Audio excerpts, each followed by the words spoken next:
Երկար ժամանակ փորձեցի չխառնվել այս խոսքու վեճերին, բայց կոչ անելով իմ զինակից ընկերներին, հայկական բանակի բոլոր մարտիկներին, անկախ ամեն տեսակ քաղաքական հոսանքներից, քաղաքական խաղերից, դուք հայոց բանակի զինվորներ եք, պարտավոր եք պաշտպանել հայ ժողովրդին, հայ ժողովրդի սահմանները, հայ ժողովրդի անձեռնմխելիությունը։ Թշնամուն թողած, իրական թշնամուն թողած ձեր մեջ, ձեր կողքին, ձեր եղբայրների, ազգակիցների մեջ դավաճաններ մի փնտրեք։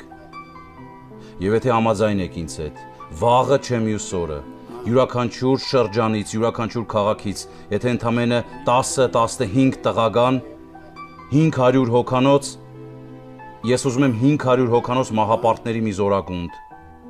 Այդ զորագունդը պիտի կրվի ամենավտանգավոր տեղում, որտեղ ապրել մեռնելու հավանականությունը 50%-ը 50%-ի նկատմամբ է։ Որովհետև իրականում ոչինչ չի փոխվել։ Թշնամին նույն թշնամին է, որ ձեր առաջ փախչում էր,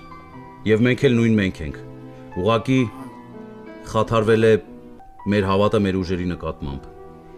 Եթե մենք կարողացանք 500 հոգանոց մահապարտների այդ գումարտակը ստեղծել, ուրեմն մենք դեռ կանք, մենք դեռ կռվելու ենք եւ հաղթելու ենք։